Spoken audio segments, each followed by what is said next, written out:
Hi guys, so it's the video that a lot of you have been asking for and waiting for a really long time, and I decided to go through with it kind of sort of. I'm going to show you guys a lot of the things that I did for my wedding, and I'm going to show you guys what my book, my entire binder of my wedding planning and everything that I went through. I'm going to show you guys a little bit more of that side than I am about my actual wedding. But I will show you pictures from my wedding because I know a lot of people are asking for that. And yeah, so let me just dive into it. Be forewarned, there is a lot to cover. I'm talking about a lot. It might be a half-an-hour video. I don't know if you want to skip through certain parts. I'm going to tell you right now, the beginning half of it is going to be my bridal book. So if you are interested in my bridal book and about all the ideas that I had and the things that I gathered over the 4 years of being engaged, then you can watch the beginning part. If not, you can skip it and just see the pictures at the end. Alright guys. So I went out and I bought a regular binder. Nothing special. This binder, you can find it anywhere, Walgreens, Walmart, Target. And it's a regular binder. It's the one with a clear slip in the front, so I was able to put in my own little page of what I wanted to see every time I grab my binder. So this is not anything crazy, it's just a magazine page, and it had jewelry and shoes and wedding dresses and everything kind of bridal on it, so I just stuck it on there because it was, I guess, bridal-y at the time. And then if you open it, there's a few sleeves on the side, and then there's the clear pages. I bought little tab thingies, and I put a different label on each section. So there's decor, there's bridesmaids dresses, there's flower girls, there's bride accessories, there's the honeymoon tab, there's the cakes tab. So there's a bunch of different tabs. I tried to be as organized as possible about it, but seeing as how it is that so many people were touching my binder all the time, my husband or my mom and my dad or my friends, whoever wanted to see what I had been up to, the book got a little bit messy. Tip 101, and it was out of the Bride's February 2011 magazine, and it basically, just to sum up what it is, it tells you how much you're supposed to tip and who. So like the officiant, you would give them $75 to $100 amount. Since a lot of people do a lot of guesswork and they don't know, you know, do I tip? I'm paying for the service, is that enough? Do I have to tip on top of the service? So that was really awesome to have found that. The venue was also a very cool find. It's just a questionnaire that you would ask the venue where you want to have your reception or ceremony. Stuff like, you know, are you guys planning on changing owners anytime soon? Some people plan their wedding like a year ahead, so they'll book a venue and then a year later they'll actually get married. And sometimes the venues undergo maintenance or remodeling, and you might not like what it looks like once they're done. So you want to ask all those types of questions, like what are you guys planning on doing? Is there anything being changed anytime soon? Stuff like that. That was really important to me as well. I also found this in brides.com. It's a budget worksheet, and every month they have one, and it just breaks it down for you what the, you know, average amount of money for each category. For music it should be 10%, for the reception it should be 50%, etc. We had started off on a budget for, I want to say like $40,000, and that did not work at all, like at all. We ended up, I think, in the 70s or 80s, but well worth it for me. I felt like we were only doing this one time, hopefully, so I wanted it to be as special and as like amazing as we could possibly do it. So I also made myself this little checklist, and these are things that I made for myself. For example, I wanted to write my vows, I wanted my final beauty treatments, my hair, makeup run through, my teeth and my teeth cleaning and my mouth cleaning, whatever. It's a tradition that every time one of my cousins, out of the out of the five of us, every time one of them has gotten married, we've always worn butterfly tattoos. I know where it started, but I don't know why. Anyway, it's been a tradition at every single one of our weddings. We buy butterfly tattoos and we wear them for the night, either, somewhere, whatever. So I had to make sure that that was on the list, and I did. I ripped this out because that was something that I did for my wedding. I am known at work for wearing what are called nanas, like nana slippers, like little old lady nana slippers. I don't want to wear my heels that I work in all night when I first get to work and I have to clean and set up and stuff. So I wear these little slippers that, you could fold them and just stick them in your bag. So I'm known for wearing these god-awful nana slippers, and I don't care how ugly they are. They're pink and they're fluffy and they're comfortable, and I wear them because I like them. I'm not too concerned about what anybody else think. But I did find that that was a really cute idea. It's my signature thing, and most people kick their shoes off at the end of weddings and they want to dance and they want to have fun and their feet are hurting them by the end of the night. You don't want them barefoot. So I got all of my bridesmaids little slippers, and I got them cute slippers. A list of things that I wanted done. This was the preferred vendors list of Vegas where I got married. They gave me this list and said these are the people that we've worked with before and that we know firsthand are reliable and good at what they do, etc., etc. And this is what I lived by the entire 9 months I was planning my wedding. It tells you from 12 to 18 months all the way down to the day of the wedding, at what pace you should be at. 10 months, you start scouting your DJ, choose your attendance, and then like 6 weeks before, get your programs printed, send out your wedding announcements to the newspapers if that's what you want to do. This page right here, the page has, it says the budget, the company, the contact, and the phone number. So everything that I chose, from my wedding consultant, my minister, my reception site, my food supply, my florist, everything. It's just a blank sheet and you fill it in, everybody that you choose. So you have everyone's phone number and contact stuff all on one page. I overall knew what I wanted to do for the wedding since I was really, really little. I obviously modified it as time went on, but I had an overall vision of something that I always wanted. And of course, I asked my husband if he liked the idea and if he wanted it as well, and we agreed upon things together. But for the majority part, this is something that I chose since I was little and was really happy to finally get to make it come true. I loved this page. Everything was very classic and clean and sparkly, but very elegant. I thought that was really pretty. This is the color red that I wanted. It was very deep, deep red, like a blood red. Actually, my florist, the amazing woman that she was, as soon as I got to her, I said to her, I want red roses, but I don't want orangey red roses. She goes, oh, I know exactly what you want. You want blue, what are they called? Oh, black magic roses. I was like, black magic roses? She goes, yes, that is what they are called, for that really deep blue undertone red that's not orangey based. And I was like, yes, that's exactly what I want. So she just hit it right on the head, and as soon as she said that, she didn't even know it, but she sold me. Because of all the times that I went to florists to talk to them about what I wanted, everyone was kind of confused when I was talking to them about the color of the red that I wanted and how important it was that it was the right shade of red.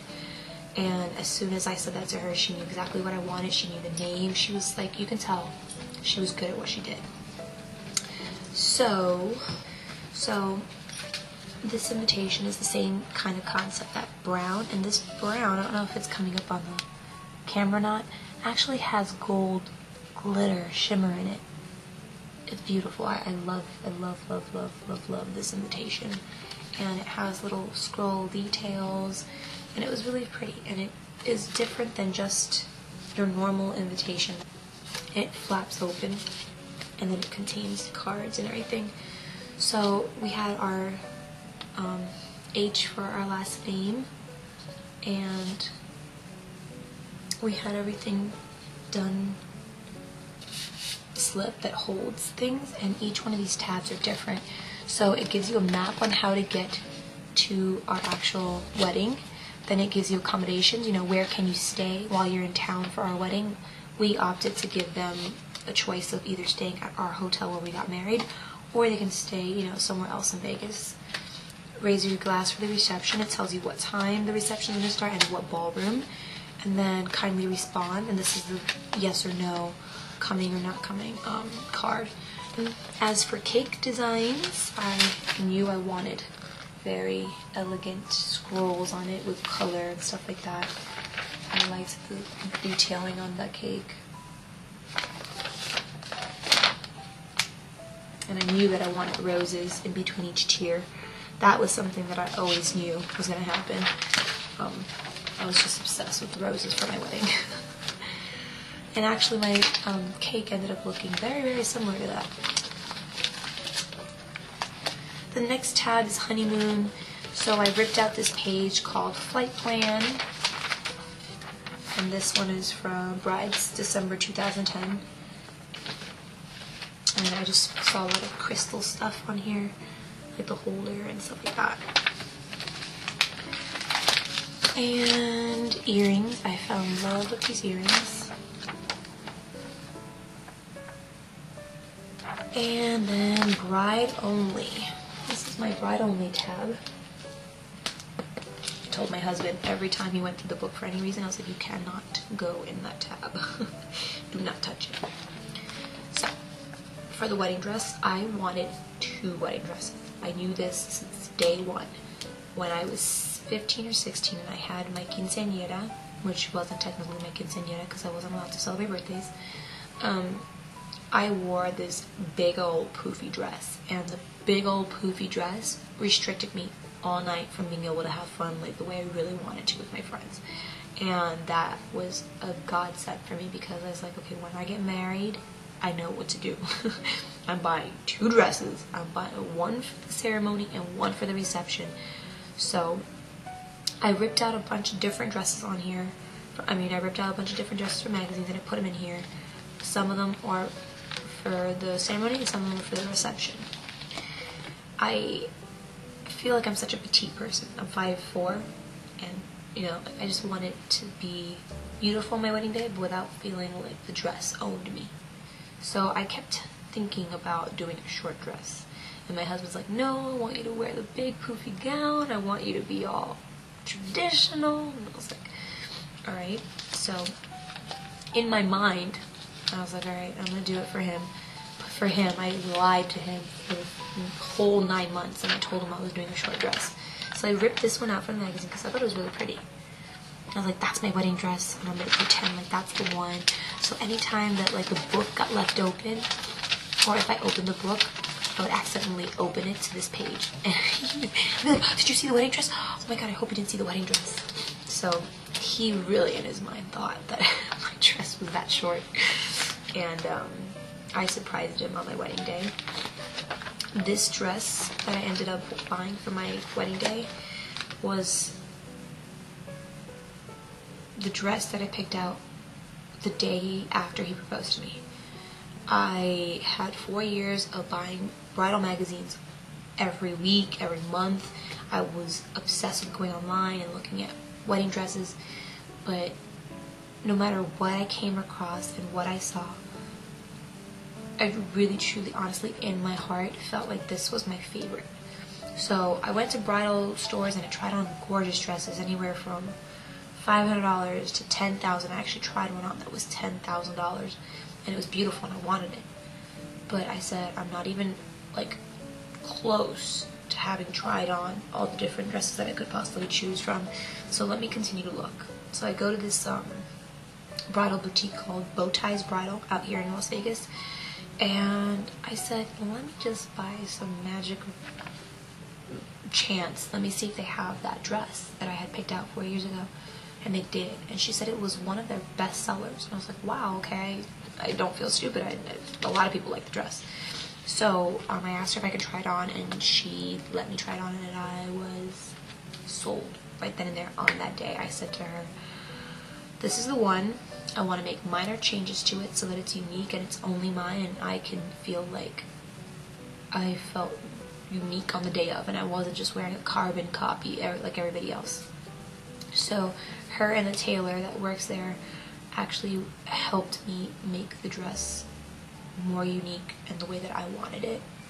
And then I also picked out another very sexy dress, but more fun, flowy dress that wasn't as big and poofy for the actual reception to dance and have fun in. And this is my wedding dress.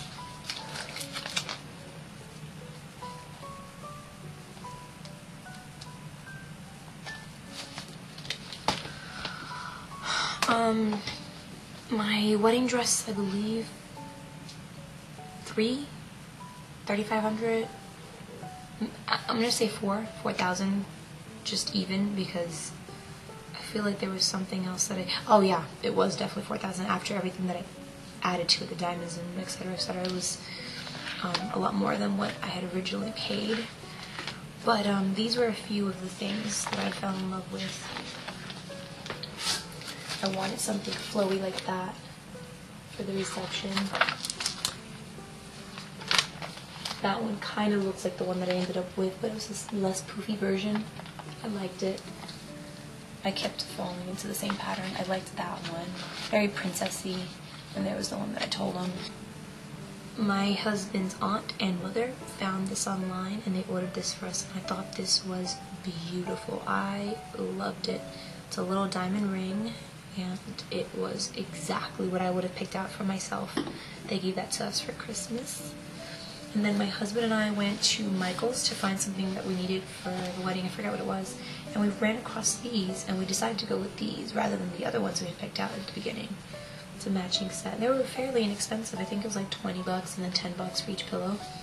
So that was an awesome little find, and I loved the detail and the classic clean look of it. This on both the dogs that you see right there. We ended up doing tuxedos on them, and then we had the actual ring bearers, my little cousins, or my little cousins, had the pillow.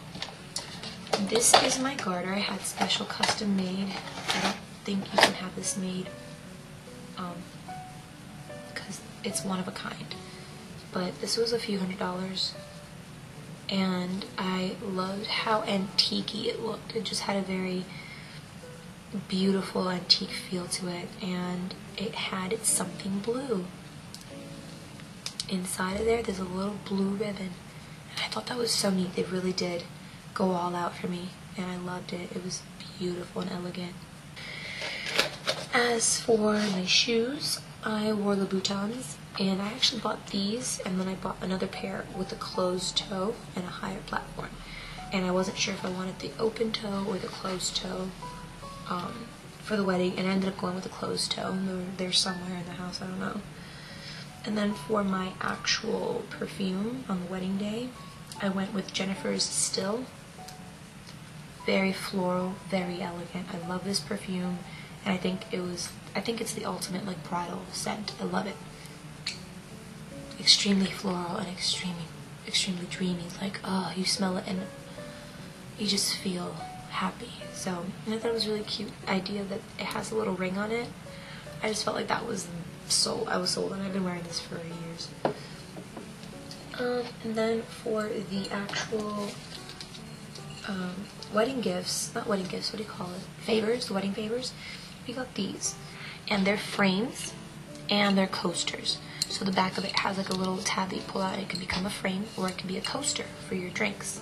So we use these as the place tabs to tell you where your seat was. We put the name inside there, or the table number inside there, and then people got to keep them and take them home with them and put pictures in them or use them as coasters or however they wanted to. But yeah, it's glass, and it had the same kind of theme of the scroll, just like the invitations did, and it had the gold, you know, shimmery trim that we were going for. And yeah, and then as for the actual venue, there's a place called Lake Las Vegas here in Nevada, and it's amazing. If you ever come out here and you want to get away from the Strip, it's not that far. It's about 25 minutes away from the Strip, and it's just a little oasis in the middle of the desert. And it's got like a big golf course and mansions where a bunch of the casino owners live, and wine tastings and like little casinos and hotels, and it's just this beautiful place. It's got a lake obviously. This is the actual ceremony site where I got married. And it's like a little gazebo outside. So that was a ceremony. And we opted not to go for their cakes. We went with a different company called Gimme Some Sugar. They are actually the company that makes like Paris Hilton and Britney Spears and Kim Kardashian's birthday cakes when they come out here for the clubs. The big decorated fancy cakes that you see like online and magazines. We went with them, and that was amazing. And I found out recently that the girl that I work with, her sister or her cousin actually owns the company. So it was really cool. And then for the rehearsal dinner, we ate at Rick's Cafe.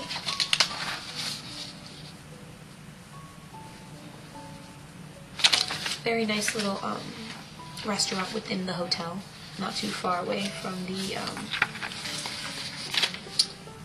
the actual reception and ceremony site. And it was $50 per person for like steak, and it was like a 3-course meal. It was really good. So that was my entire process and everything. And this is my veil. This is not my veil from the wedding. This is my veil from the bachelorette party. Want to feel bridal as like the video. So yeah, alright, I'll show you guys a few of the pictures, and hopefully everyone can be mature and everyone can be adults. Let's keep the mentality of if you have nothing nice to say, don't say anything at all. Alright? Alright guys, I hope you guys enjoyed the video, and if you have any questions, I'm here. And just write a question, I'll see if I can answer it.